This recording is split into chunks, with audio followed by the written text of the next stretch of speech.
All right, and we're here with a 1v1 doing some Bretonnia versus vampire counts action. Excited to show off some stuff here. So let's see what we got. We're in slow-mo here, so hopefully that should give us enough time to kind of go over our armies. In fact, actually, I'm going to pause this real quick. So I want to talk about my Bretonnia setup, why we went with the way our army looks, and what we did as far as our composition. So we've got 4 units of footmen squires in the front. Or footmen squires, that was stupid. Now, this is probably one of my more favorite units, not in the tabletop, but again, very strong. You know, you have a really strong AP presence, you have an anti-infantry presence, and when you're fighting against vampire counts, that is great. These guys are going to be really strong against Graveguard. They're going to be strong against any of the skeletons, any of the zombies. So really can't, look at that powerful mustache, or that Van Dyke little goatee mustache situation he's got going. These guys are large and in charge. So I am a huge fan of the foot squires. Great damage dealers, really great strong front line for Bretonnia. Great sword infantry as always. Now we have flank on both sides of men-at-arms with polearms. Now these guys, of course, here they are AP, they are anti-large, charge defense against large as well. So they're really your biggest threats to Terrorgeists, or what you would see in a vampire counts build more typically nowadays, which is the dreaded 3 Terrorgeist build. Now we've got 3 units of men-at-arms, 2 on the flanks, 1 in the very back right there. And then we have 3 units of archers here, followed by 3 units of men-at-arms with swords. Now, these archers are, of course, the fire arrow variant. This is huge when dealing with any kind of Tomb King, dealing with any kind of vampire count, because that fire damage is so much more damage to all to that army as a whole. So these guys are going to be able to target down mortis engines, special characters, any of the large, heavier hitting, scarier portions of the vampire counts army. Now, each one is supported by men-at-arms, so if there's a zombie summoned, you rush the men-at-arms in, you pull the archers back. This is a really good strategy. This way it keeps it so your line can keep firing with minimal downtime. Now, flanks, we've got a unit of 2 units of Grail Knights on each flank, or I'm sorry, 1 unit of Grail Knights on each flank. And then, of course, the great and lovely Knights of the Lionhearted. Look at those gleaming weapons. Now, these guys here, they do anti-large, and they are magic damage too, so they're going to be quite a threat. And for only 1,200 points, they're a really great kind of diet or discount version of the Grail Knight. I really enjoy these guys. They make it in almost all my builds. So let's take a look on over at the Fey Enchantress, who is our lady, the leader of our army here. A very simple kit here. Only have Regrowth and Earthblood on her.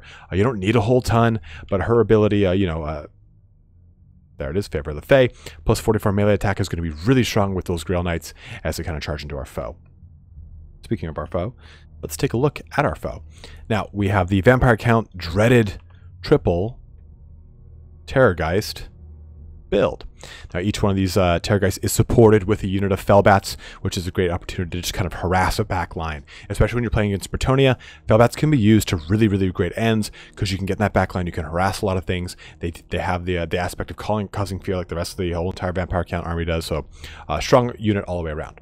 Now, a very front line of zombies here, just in your basic chaff units. Those things are going to be able to just eat some of the fire coming out of our archers, or even take some of the charge of our foot squires.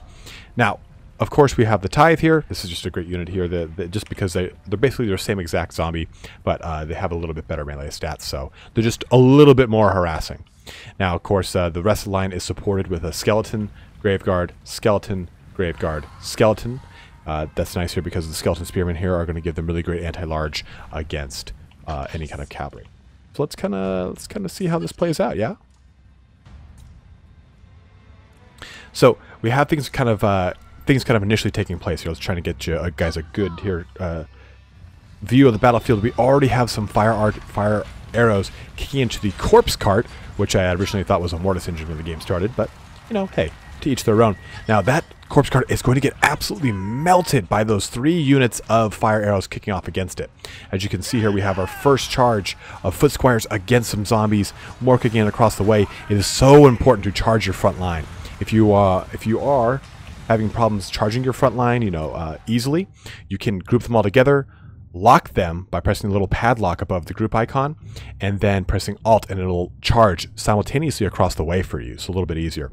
But the big thing here is, of course, you want to get that charge in here. They do have a charge bonus. While it is only 22, it's better than receiving a charge. If you receive the charge, you don't get a charge bonus. Never good for anyone. So we have our front line engaging into what is pretty chaffy. We have the rest of our line pretty much shooting here. And the biggest thing here is that corpse cart is already in extreme disrepair. And the biggest part about a corpse cart, if I can get to it before it actually disappears off the map. Oh, doesn't look like I'm gonna do it. Doesn't look like I can do it. There we go. Is the Vigor Mortis, you know, plus melee attack, plus that melee defense here. So it's a pretty much, it's a cheap way to really buff your units and keep them fighting here. But this thing's going to be deleted really within the first minute of engagement. Now, you can see the kind of wrap up happening, right? You see the Terrorgeists kind of flying in all the flanks. You can see on the map here that right there and there, you have our Failbats moving on the outside flanks here. That really the focus there is to get some sort of purchase, right? To get some way to initially shut down those flanks. And that is the biggest thing here, is even with all this fire coming out, you are still dealing with vampire counts, and they can still do quite a bit of damage even when neutered. Oh, look at that right there, ripping through things. Purple Sun Azirius doing tons of damage, ripping down those men-at-arms so fast. Got to charge into Fellbats onto our Peasant Bowmen, and this is a nice thing here too. We can push our men-at-arms into them, support them quite easily. Kind of getting a whole surveillance of the battleground. We've pushed our Grail Knights into this Necromancer, trying to shut them down as fast as possible. We've got some Knights here kind of just defending the back line. Even though they get a scream in here, we've got them just out in the middle last second here. Good charge into those zombies. Helps to just kind of knock that chaff down, free up those foot squires, get some more damage into them. We do have the Terrorgeists jumping onto these Grail Knights, and that's a really bad situation here. We have to push our Fey Enchantress into the fight here, because that Fey Enchantress does buff the entire line here. Kind of gives that the same Mortis Engine effect. But with them kind of out of the fight, they're spared a little bit, so we can get another heal off on them. We have our Halberdiers supporting our Fellbats on the left and right flanks here, but we do have a Terrorgeist jumping into our backline as well. Now, one big thing you do have to be mindful of when you're playing with Bretonnia is making sure you're taking a really strong, hard look at that backline. That backline is going to, I'm sorry, your fleeing units, because they're going to flee and going to rout pretty quickly, just like you would play with Skaven. So we have our Earthblood and or Regrowth kicking off here. I can't remember which one it was, but we have our supporting Knights of the Lionhearted coming in here to help out our beleaguered friends as we get some halberds with some support. We have two units of Grail Knights, another one coming in here onto the really juicy target here, right? We want to get that Manfred von Karstein down as fast as possible. Get those Terrorgeists out of the way. That's the biggest threat of this army. Get a nice charge here right into this Terrorgeist, trying to mince it up here with those Knights of the Lionhearted. Now they are, again, a little bit discount versions of the Grail Knights, but they're still going to be able to do considerable amounts of damage here. Oh, another little heal going off. Oh, I mean, that's not a heal. That's not a heal at all. It's a terror. That's the scream from the Terrorgeists. This is the heal, or not the heal, the comment I wanted to really zoom in on. Really just wanted to get it going here. Coming down from on high, coming down to do serious tons of damage. Oof. Oh, I love that ability. So great. Really strong against undead here. But you can see that these Terrorgeists are just kind of floating around here, looking for a good opportunistic charge.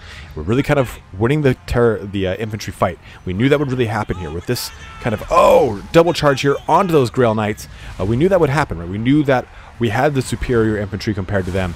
Getting as many of our archers online as we can, just trying to get as much damage as we can into Manfred von Karstein. He can heal quickly, so we do have to keep him locked down, even with 3 Terrorgeists in there. Getting those men-at-arms in there, getting the Favor of the Fae onto those Grail Knights as fast as possible. Anything we can do to really try and tip those scales in our favor. We're starting to really kind of pull ahead here with that overall infantry fight. The right side is won. Just a little bit of chaff here with these skeletons. The left side's almost completely won. So now we're just shooting down range, almost taking out Manfred. He's starting to really... Oh, there it is. God, I love that ability. He's getting a little invocation into Heck off, so that is going to allow him to kind of heal up a little bit. He got a little summon in there to help tar pit those Grail Knights, helping him pull out of the fight. But we do have the Knights of the Lionhearted onto that Terrorgeist, even with kind of trailing fire onto him. Manfred von Karstein is in a bad position. But that Terrorgeist is free to run through the night. We still have all of our infantry here ready to wait for one of these guys to kind of land. And this is really the waiting game here, right? Is trying to get all of your units to a possible location to kind of bring them back together so you can get shots on like this, so you can get these units to wrap around on them. Even if they don't have anti-large, the big thing here is to just keep these flying units engaged. If you keep them engaged, they won't be able to take off. If that happens, then you can pull your heavier hitting anti-large, like these Grail Knights, like the Lights of the Lionhearted, like these armed with halberds. Oh! Right down and into them. Does do a hefty chunk of damage against those Grail Knights, so you do have to be mindful and try to juke those breath attacks anytime you can. Okay. Oh, I thought there was even more. Got my guys fleeing. But what we did here was we try to move those peasant bowmen back and out of the way just so they can get more shots on right now, right? Any damage is good damage. Purple Sun Azirius ripping through again. Huge chunk out here. I mean, we had quite a good infantry advantage right there, but you can see how that was just strongly neutralized by that Purple Sun. Still plenty of firepower going into these guys. Get those knights onto any time something lands. So you really, your micros kind of spread thin here, right?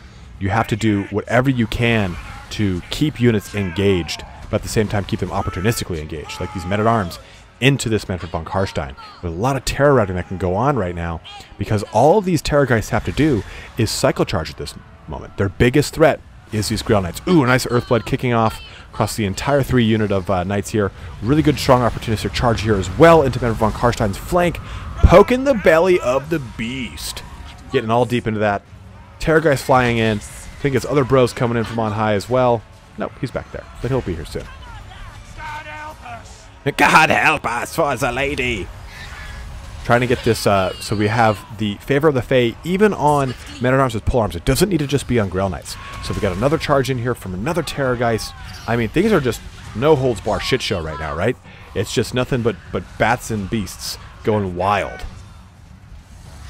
Cycle charging in and out is very effective here because right now the biggest thing they can do to really tip the balance in their favor is snipe out the Phalange. Oh!